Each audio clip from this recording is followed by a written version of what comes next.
parce que je dois recevoir Steve Mbikai en réaction des manifestations, des séjours. Ici à Kinshasa, nous apprenons que Martin Fayulu aurait été touché et qu'il y aurait eu des blessés. J'ai vu des images, ce que je peux appeler des images théâtralisées de ceux qui se veulent opposants à tout prix, alors que Félix Tshisekedi, Banda Zubokonzi, opposition, Ezali, clairement, il y a disparition, on ne cherche pas. Non, par appel. On ne cherche pas à devenir opposant en forçant la situation.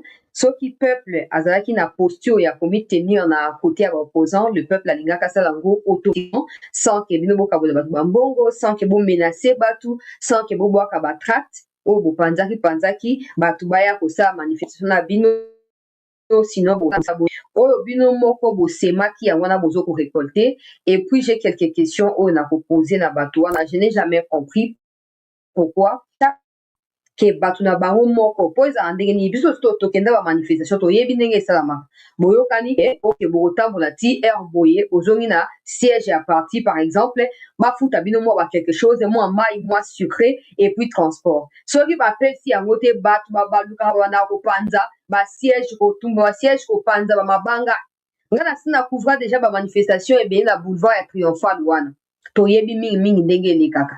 Vous n'avez aucune preuve. Je ne suis pas pour cette histoire qu'on appelle force du progrès, parce que moi j'appelle ça force de regret, malheureusement.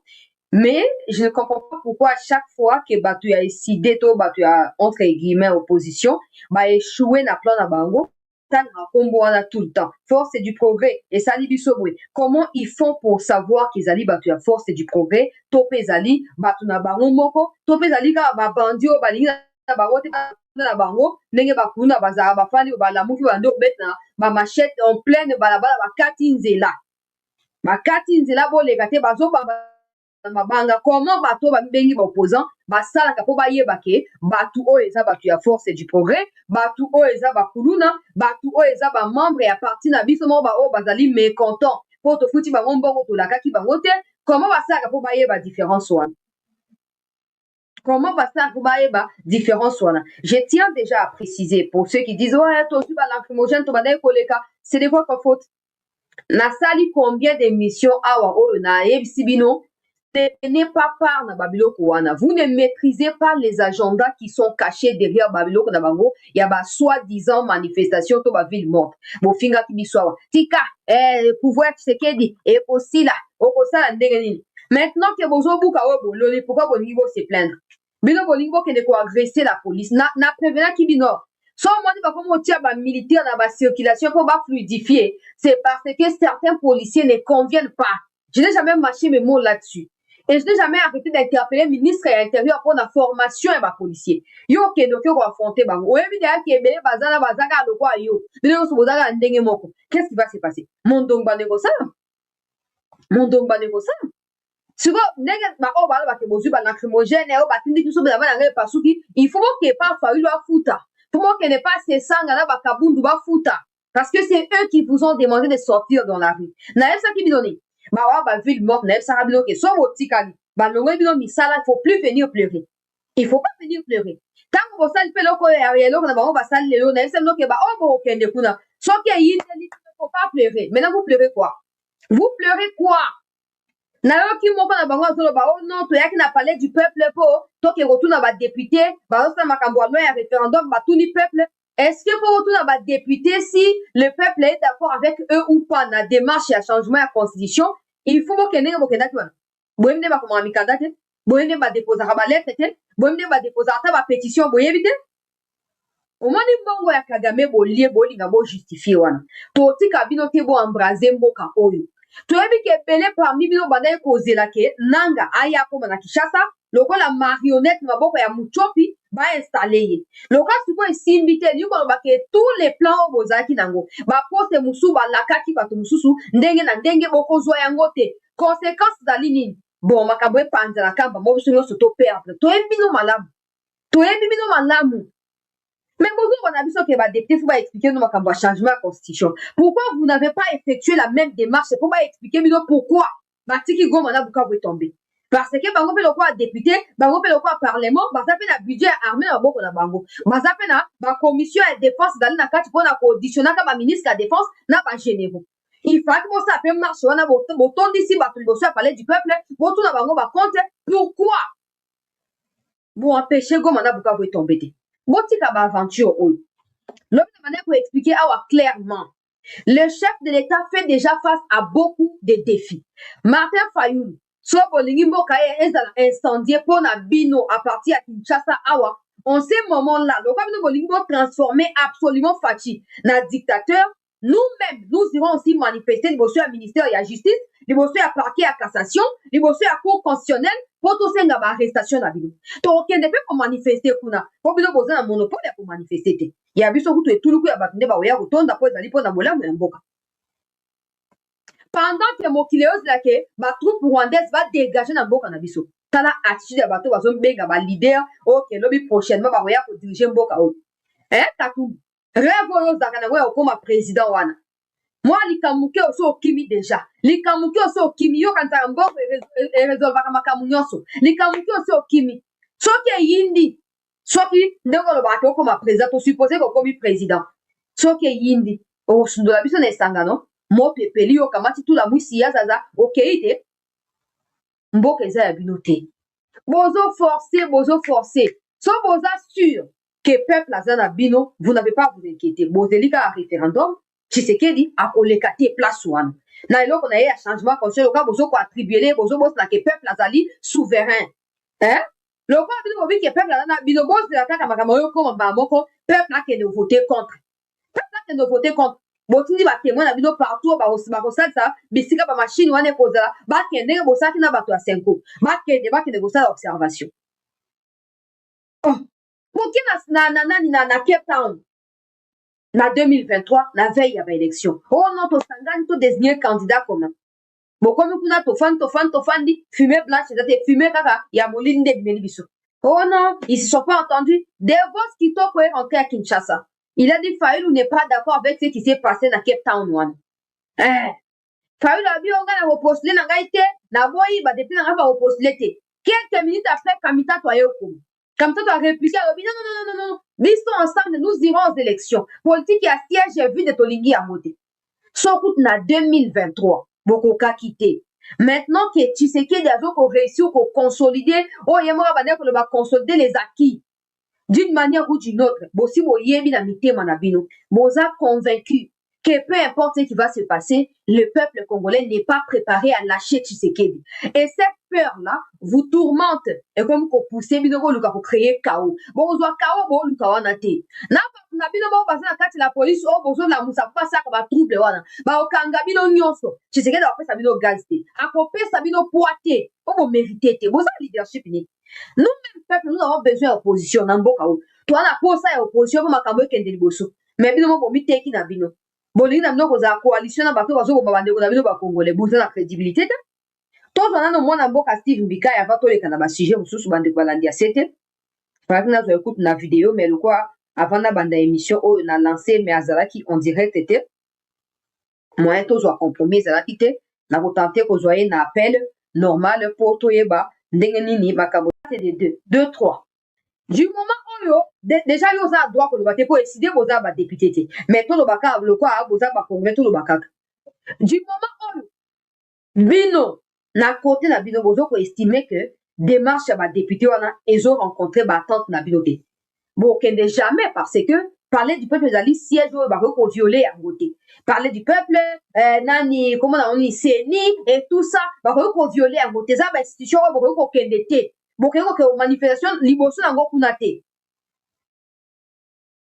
surtout ba ndenga mulongo so bomoni ke makambo ba dete ba sala so ba sombi bango etandi binote qu'est-ce que vous allez faire vous allez multiplier la communication avec le peuple pour vous assurer que les moments venus loka ba député ba yoki binote fraction na bino na député yoki yango te tant que ba côté ba urne siko qui vote pour qui vote contre bino bosa déjà lobinga makase pa na peuple pour peuple là que nous voter contre bon que de casser bandela te bon que tu dois appeler te bon que bon tu ba policier ba banga na moni ya 3 policiers baza blessés voilà ce que vous gagnez ni to ebi que bino bo luka bozo moi visibilité opposition c'est kufa opposition c'est kufa banda kala po boza bino na ba idée te bozaka bato mo balali balamuki bashutuki balali balamuki bashutuki bozoki si ba policier bino mo pe quelque bato bazoki est-ce que kozoka ya deux camps wana et si annulé et deuxième examen na kati ya commission pe ya na Sénat ya loi référendaire to examen ezaka en cours ezaka motuna hein examen ya loi référendaire ezo poursuivre son cours na Sénat to ba annulé po bino bato mbale bazoki boza essoufflé. Et moi là où je n'arrive pas à comprendre Steve Mbika ya Utolo Bangwao c'est le fait de dire que baza illégitime Tshisekedi azoko banga en 2028 il faut kende. Vous voyez que Nathan normal le président peut aussi vous faire arrêter. Nathan normal toi mais on réfléchit le président est en plein mandat. Jusque-là, aucune loi ou aucun texte n'a été violé par le chef de l'État. Sachant que l'article 218 lui confère le pouvoir de modifier la Constitution quand il veut, comme il veut. Steve Mbikai a épinglé à la carte blanche à lobby, à loba qui pourrait. On peut dire, bon, ok, tout le mot changement, on va réviser, mais on va commencer par l'article 220. Bon, le bani. Steve Mbikai a épinglé qui a lobby que, dans certaines circonstances, réviser peut se transformer en changement radical ou en changement général.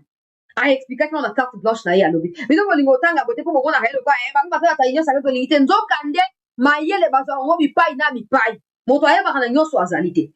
Ba ko ba peke bon OK, on va surseoir les mots changement des constitutions. On va être d'accord avec la révision. OK. On va commencer la révision avec l'article 220. O bino bozo bangela bozo kufela. Na mama na bosani. Au moins que vous avez un danger binomoko. Parce que les lois de la République, jusque-là, sont un avantage à Tshisekedi. Parce qu'il est légitime. Binomoko est illégitime. Vous avez créé trouble dans Katiamboka. Vous avez créé trouble dans Katiamboka. Laissez-moi retrouver une vidéo de Kabila. Bato a 50 ans à Malam. Pour te dire que vous pouvez pondre communiquer pour la compte à Obozu et pas Katumbi dans un état bien. Kabila à l'époque se disait que la constitution lui appartenait. Alors, oui, à Kenya, pour ça, la campagne partout pour convaincre les Congolais qui a promulgué la constitution. Après, tu as 5 ans, tu as contre la constitution, n'a pas fait opposition. Pour Joseph Kabila. Donc, il y a des gens qui ont biloté.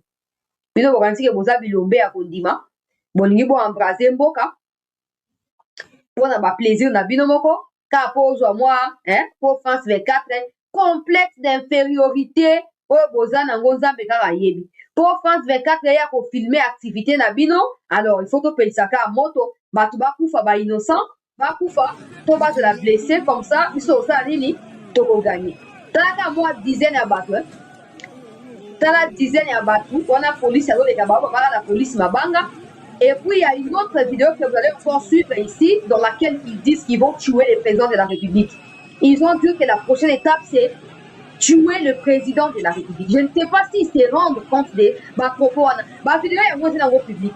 Ma vidéo est public. Moi, en tant que Congolaise, dans un droit pour que ne répondre action judiciaire contre ma auteur et ma propos incendiaire à l'encontre du chef de l'État. Parce que c'est le symbole de l'État.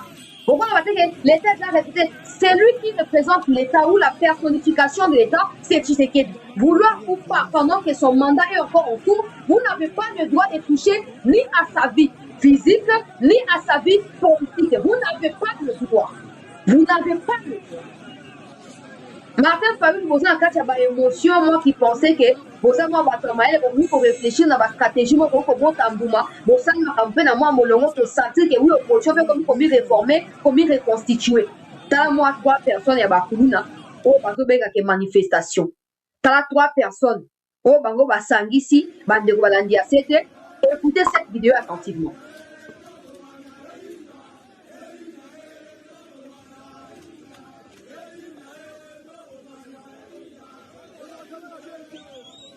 Écoutez bien, c'est dans cette vidéo qu'ils ont dit qu'ils vont tuer les présidents. Écoutez.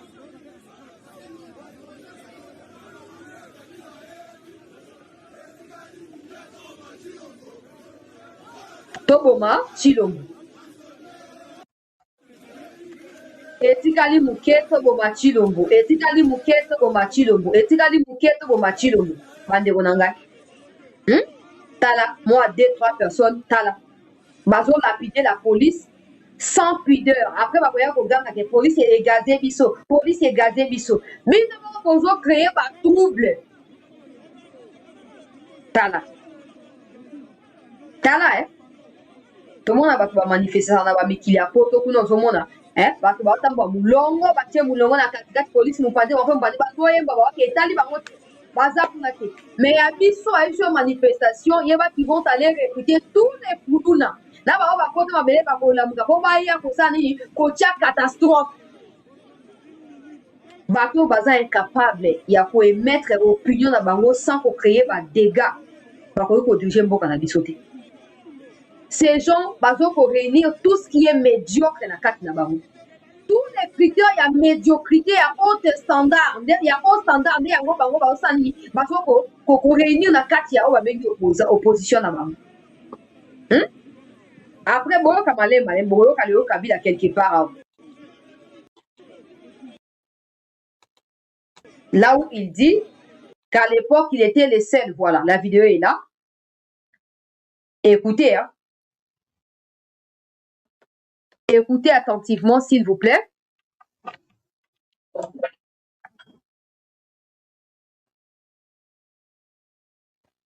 Écoutez attentivement.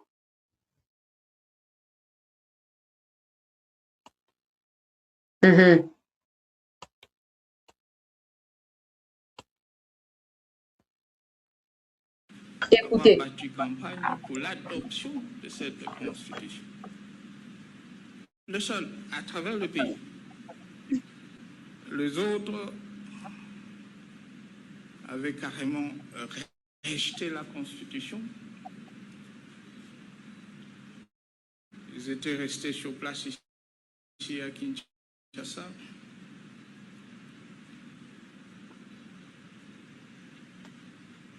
Dans les bistrots.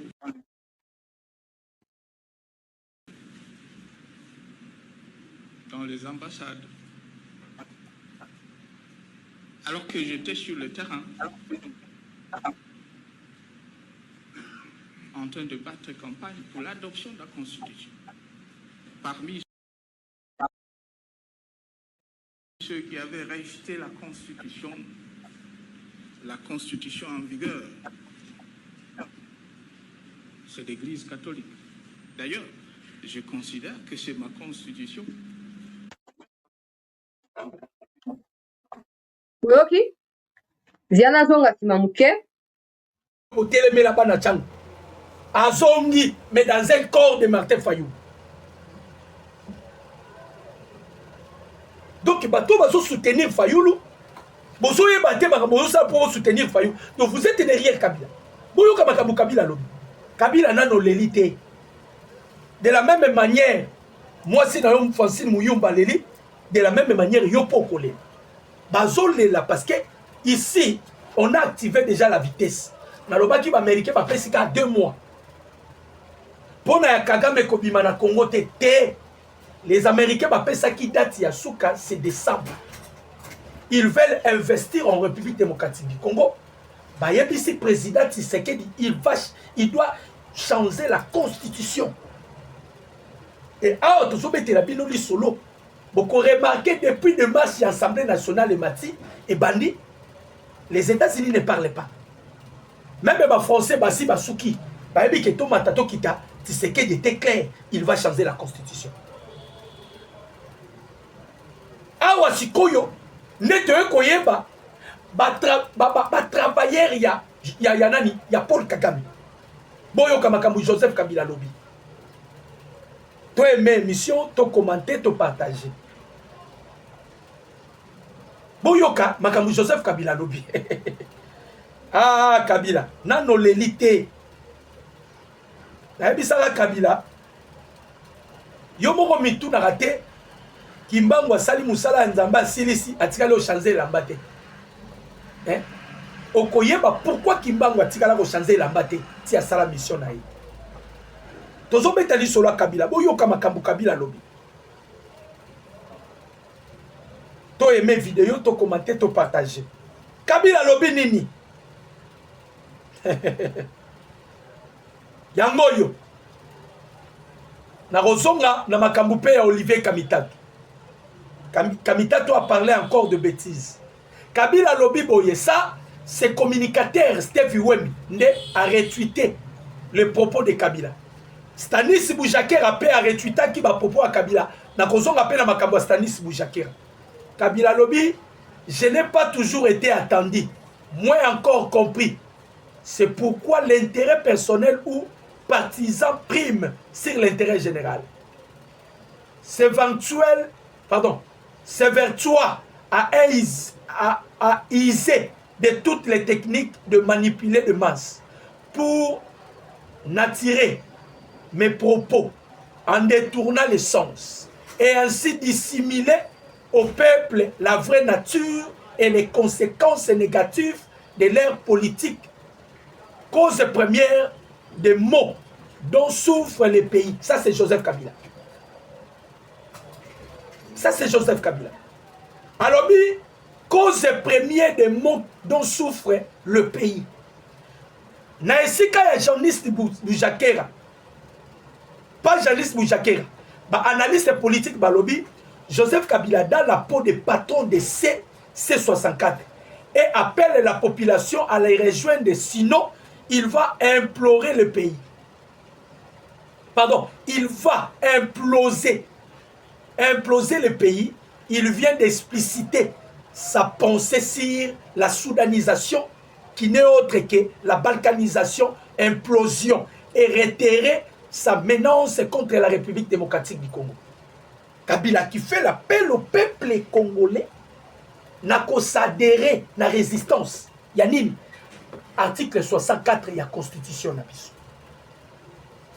Yondo comment qui Constitution oyo. Comment est-ce qu'il y a un article 64, pardon, 64, et ça a des alinéas mibel. Et ça a alinéa 1, na alinéa 2. Mais Kabila parle seulement de l'alinéa 1. Je vais tout expliquer. Quand Kabila Zolo Baboye, il fait allusion à quoi? Mbongo Bapesa qui opposition. L'opposition il a la sitting. Gouverneur il y a ville province de Kinshasa, il les a interdits. Bakosa la sitting. Donc bato bonne ko c'est la boke de ça des autres dans l'Assemblée nationale. Le gouverneur il y a ville province de Kinshasa, Daniel Bumba Lubaki a autorisé l'opposition Tebasala sitting. Donc, va bloquer bango. Moutou a commis na tetites accueilli bakokangaye. Bakokangaye.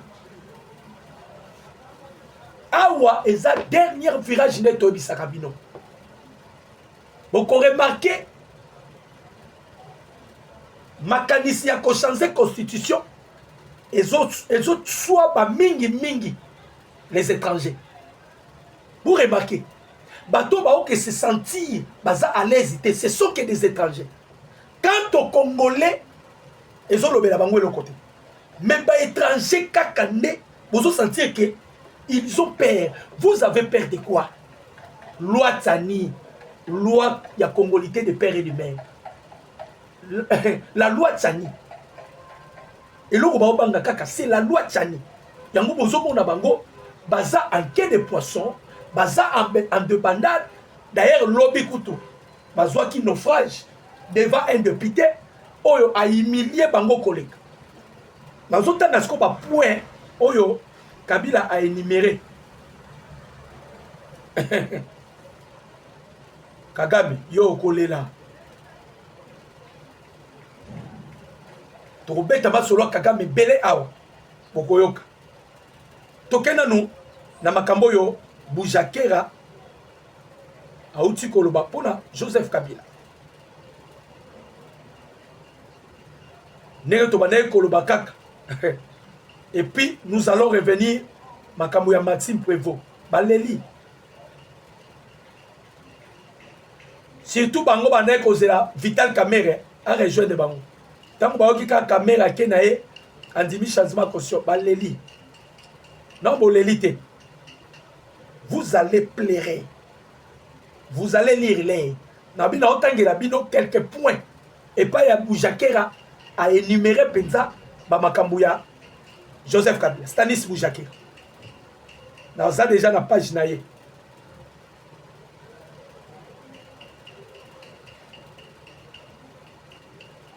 Stanis Boujakira.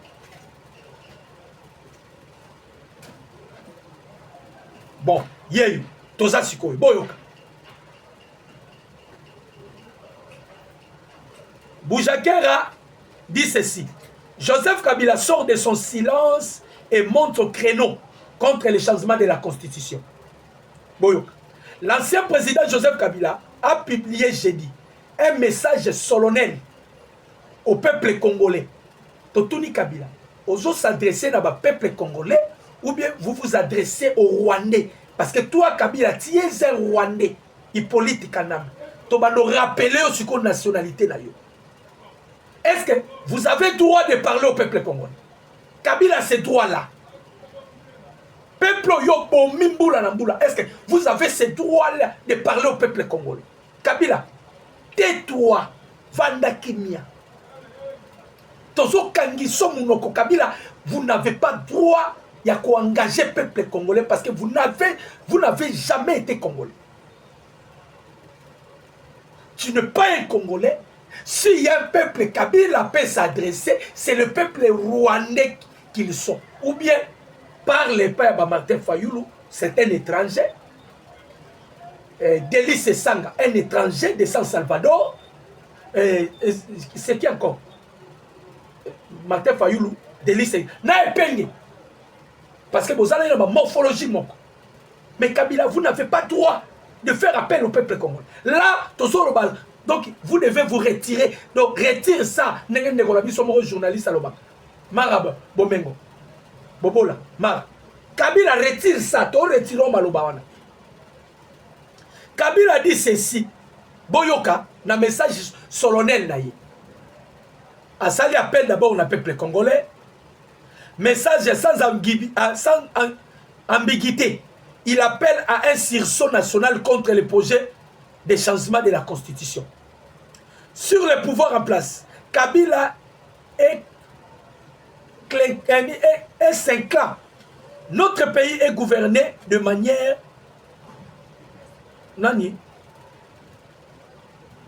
Wana Kabila nda Zoloba. Boyoka Kabila. Sur le pouvoir en place, Kabila... Alobi, le pays est gouverné d'une manière arrogante, liberticide, prédatrice et fondement discriminatoire. Il ajoute, un pas décisif vient d'être franchi vers la consolidation de la tyrannie. Ça, c'est Kabila.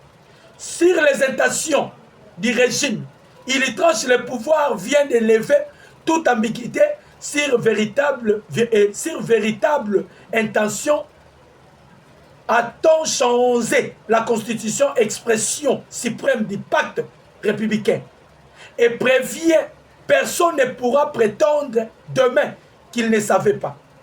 Il compare la trajectoire du pays à une image. Notre pays est progressivement transformé à une véritable cocotte minute, prête à expression parce que privé de la respiration démocratique indispensable à sa stabilité. Il convoque l'article 64, ça c'est Kabila, de la Constitution. Tout Congolais a le devoir de faire échec à tout individu ou groupe d'individus qui exercent le pouvoir à violation de la Constitution. Son verdict, il ne s'agit pas seulement d'un droit, il s'agit d'un devoir patriotique. Ça c'est Joseph Kabila. Moutazo expliqué yango Stanis Boujakira. Alors, bandeko ba Congolais, to komi na stade ndenge nini? Oyo ba Kabila ba komi ko pousser batu. Ba pousser batu na ba mouvement insurrectionnel. Ba Kabila ba bimisi mbongo. Montant yango penza eza exorbitant. Nazala ngo na chiffre na mutute. Mais mbongo ba bimisa ki ebele. Ba pesi opposition. Tango ba pesa ki opposition. Bapesa qui opposition pour opposition à mobiliser le peuple congolais dans la ville morte. Yango RFI bandaki kozela, Yango France bandaki kozela, Yango Radio Okapi bandaki kozela. ezalaki lokola coup fatal na bango babi soki bo réussir ville morte pas soki ka ba américain ba moni bo réussir ville morte les américains vont faire appel et pas Tshisekedi pour leur dire que Tshisekedi kosimba sous constitution te wana ezalaki carte ya ba Joseph Kabila na ba Paul Kagame ndenge kaka un américain moko ayebisaka Kagame alobi Kagame atuni bangoti atuni ba sénateur alobi ah eloko nini ko stopper Donald Trump pour Donald Trump azo continuer ko frapper nga ba ebisi Kagame eza le loko ekoki kotelemisa Donald Trump eza nini peuple a marché nde bomonaka Kagame avait donné l'ordre na ba Rwandais nyonso baza vivant aux États-Unis basa la marche. Vous savez que ces choses là a échoué. C'est ce qui a permis Kutu ba expulser ba Rwandais belé bazongisa bango na Kigali.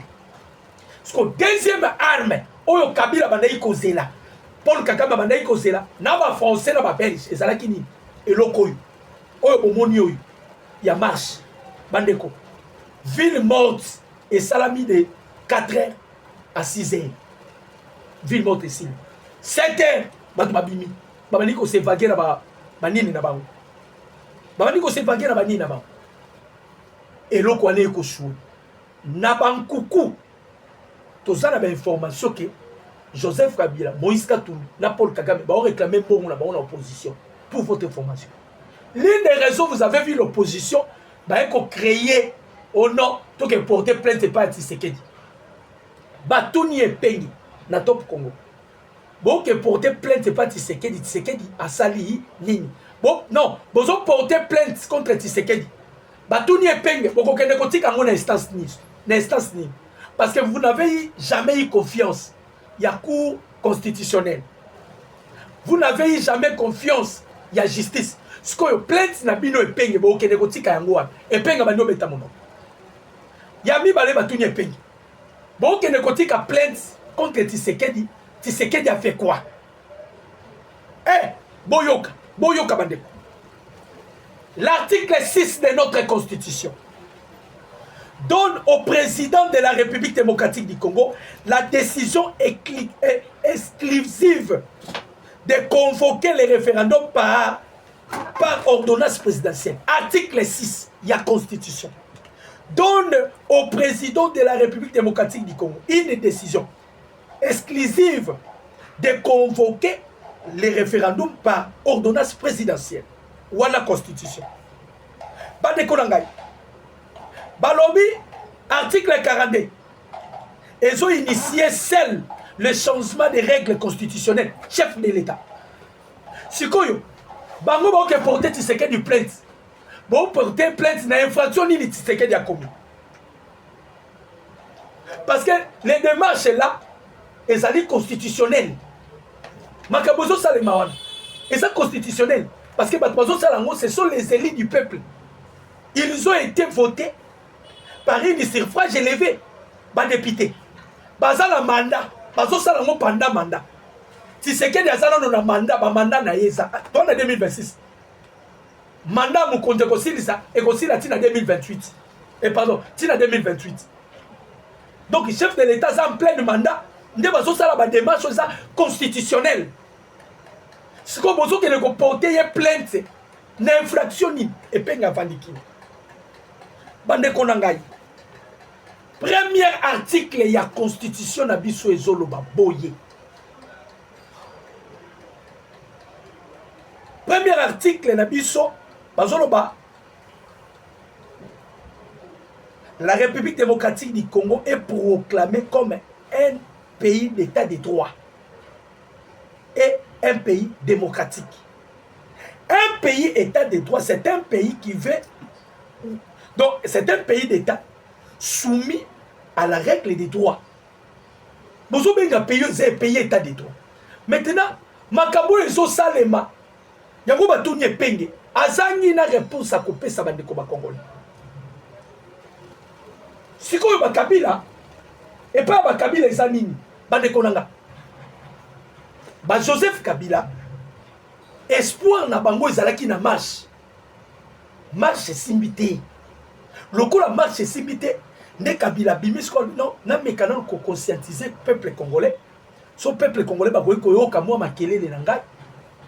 Babima, pour battre les mélas, démarche sur le changement de la constitution. Quant à Kabila, pour votre information, Kabila otala nini? Bandeko nanga. Kabila otala nyonso azo perdre na mboka ekolo Congo. Pour votre information. Kabila azo perdre nyonso. Kabila ne lo so azo na Congo te. Oh nyonso tikali na Congo tikali ya ba Congolais. Et puis ayebi yango. Yango bomoni na yebisi bino na nkuku. Bana kata ko revendiquer mbongo. Mbongo ba pesa ki opposition. Moutazolo va soutenir C64. Derrière Kabila, on voit Paul Kagame. Maintenant, si l'opposition est derrière Kabila, c'est que l'opposition est manipulée par qui? Par Paul Kagame. Calcul ya Kagame et Baby. Tokena no bande kolanga yi makambu ya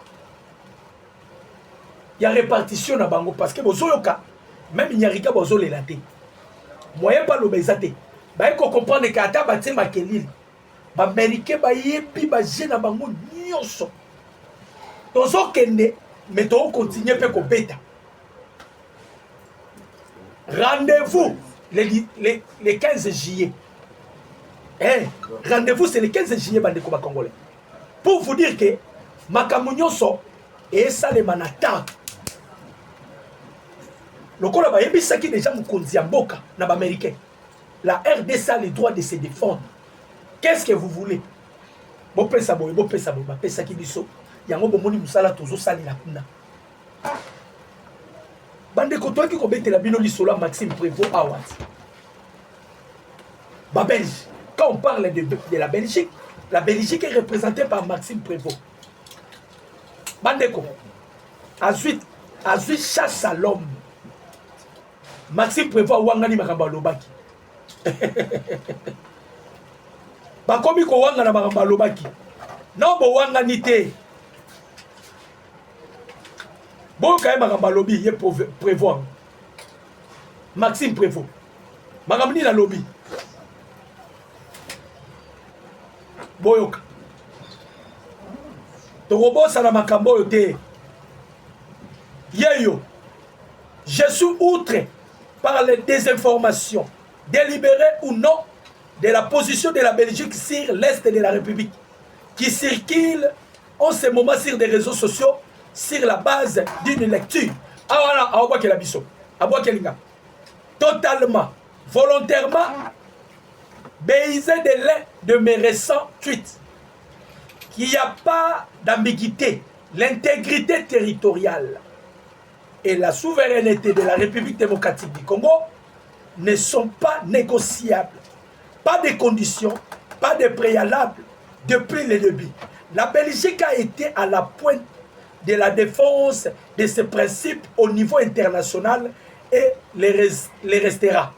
De même, j'ai condamné l'agression rwandaise sans détour et je continuerai à le faire tant que l'ensemble des troupes rwandaises n'auront pas quitté le sol congolais. Au Bongoli Motema c'est là.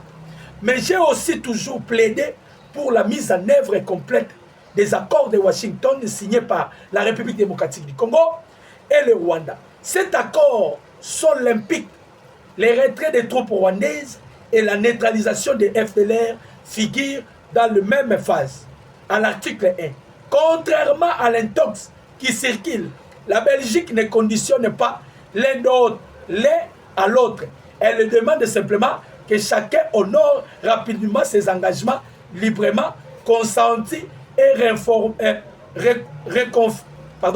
réconformés à plusieurs reprises. C'est d'ailleurs exactement ce qu'ils disent les États-Unis par la voix de Massad Bolos, le Qatar, l'Union africaine et l'ensemble des partenaires du groupe de contact international. La population congolaise a trop souffert face à l'ingérence, y compris l'épidémie Ebola. Il faut agir maintenant et faire taire les armes partout, par tout le parti. Awa Maxime Prévost. Tu tiens pression, babani ko changer langage. Oh non, bon désinformé, makabo biso toloba kite, to désinformaki te yo lingaki oko kotisa lisapi na makambo ya Congo sans tenir compte que makambo ya Congo ekomi terrain glissant très glissant na minute o makambo ya Congo kosala nango blagi te okotisi mutu na ndenge mabe ememi yo okotisi ka mutu na makambo ya Congo na ndenge mabe ememi yo Paul Kagame hey. Bandeko na ba Congolais obi ke Kagame akomi kotinda ambassadeur nde ba officier auti ko accréditer 3 ambassadeurs ce sont des officiers bango ye j'espère que tu n'as pas bango na miniature mais na la kisabino bango 3 ambassadeurs ce sont des officiers bango ye moko akei na Russie, moko akei na Chine, moko akei na on dirait Israël comme ça. Paul Kagame. Pourquoi? Yangoyo. Balobi, Kagame est un général sans généraux. Rwanda, le général Paul Kagame, surnommé Iromène, a transformé le poste d'ambassadeur à un lien de relations pour ces généraux et colonels. Le nombre de généraux et colonels exilés en tant qu'ambassadeurs s'élève désormais à 9. A combien continue d'aba généraux n'aba ambassadeurs. Balobi, il ne s'agit pas de la diplomate de carrière. Ce sont les architectes du système sécuritaire qui dominent la vie politique depuis des décennies. Leur nomination témoigne une fois de plus de la profonde militarisation de la structure de gouvernance du Rwanda. Et maintenant, certains de ses alliés de sécurité les plus fiables de Paul Kagame sont déplacés à des milliers de kilomètres de Kigali. S'agit-il simplement de diplomatie ou d'un nouveau remaniement au sein d'un système où les militaires et les agents du renseignement restent au centre du pouvoir? Lorsque les agents de sécurité deviennent des diplomates, les diplomates deviennent des politiciens et la politique devient une affaire de sécurité, les citoyens sont en droit de se demander où s'arrête la gouvernance civile et où commence l'influence militaire. En soi, qu'est-ce que Kagame va faire? Kagame a dit déjà que les Américains ont une politique anticipative. Dès que les Américains ont dit si le 15 juillet, mi-juillet, au Longola Batunayo, Kagame a dit déjà que les Américains ont contact avec certains officiers rwandais. Les Américains ont dit que les officiers rwandais ont une double nationalité, c'est-à-dire de l'autre côté sont des Américains, de l'autre côté sont des Rwandais. Les Américains ont imposé que les officiers à double nationalité, vous devez collaborer avec les États-Unis et fournir des informations fiables. Alors, Kagame Lokola, il continue de s'entêter. Derrière lui, c'est Emmanuel Macron. Là, on a dit qu'on ne vient pas. Abimisi ba officier wana nabulini. Peut-être ba officier wana bakoyi kozala en contact avec les États-Unis pour ba betailler coup d'État. Parce qu'avec les États-Unis ou avec la communauté internationale, bango bakoyi koyate. On va utiliser seulement bateau bazalaka tout autour na yo pour ba betailler coup d'État. Donc Moni Kagame akomi ko dégager bateau wana nyonso. Il a perdu un coup d'État dans Rwanda. Kagame a conscient qu'il y a eu un gouvernement parallèle créé par la communauté internationale. Moutazwa qui bango ezala qui Vobater a un lobbyiste américain très influent, ami intime à Donald Trump. C'est ce monsieur qui a fait le lobbying. Batouana baketi na département état américain. On les a certifiés. Alors Kagame Siko a tali biloko wana. Atali que Américain bakoki ko utiliser bato akati babetanga coup d'état. Abandi ko dégager ba officier. Siko a peu balobi ndenge pas zo dégager ba officier. Nini na épée sécurité ne bandi ko se réduire. parce que bato batikali tout autour na ye bazala na capacité à protéger ye. Donc topesi Kagame équation à second degré. De la même manière on a fait avec Joseph Kabila. Oh bakomi ko réclamer mbongo na bango. Skoyo opposition tant bazui mbongo. Basali ba makambuti. Ils ont échoué. Rapport ba PCP à Kagame zani non non. Toza la deuxième piste zani to ça la sitting na palais du peuple. Derrière leur sitting na palais du peuple ba ngeba ça la sabotage. Babuka palais du peuple, to ba exsanguer palais du peuple. Et loko plan o bazala ki nango yango wana. Pour ce nous féliciter